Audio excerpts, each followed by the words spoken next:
You see people now from even the age of 3 to the age of 93 using technology and all these different platforms, from Facebook to Twitter to Instagram. You're seeing a lot of different people engage on these different platforms, and I think it's strengthening communities.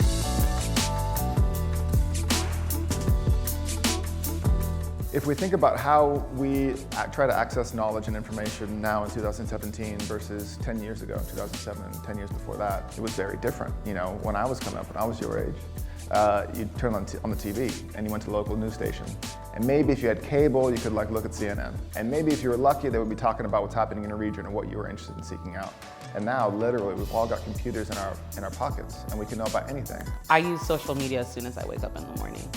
It's a really quick, convenient way for me to check into all these different things in my life and make sure everyone's doing well and that I'm doing well, and I can move forward with my day. Technology is playing a more and more important role as the world becomes closer and this spread of information is more and more accelerated. I've been working at NGOs probably 10 years, and I have never met a more passionate group of people, more dedicated, passionate group of people than I do at Meta. And people are from the community.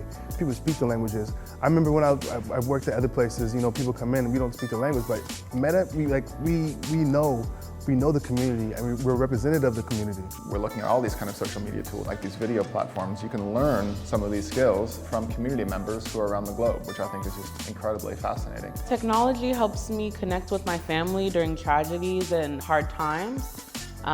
It allows me to send a quick text message or even leave a voicemail message to let someone know that I'm checking in. You know, I think a lot of the tools that we make are in response to, you know, things that we see the community needing. So again, if we take a case in point, the fires to the north that are still happening. Safety Check is something that the company released recently in the last year or two, which allows people to check in and mark themselves safe. That's a powerful thought.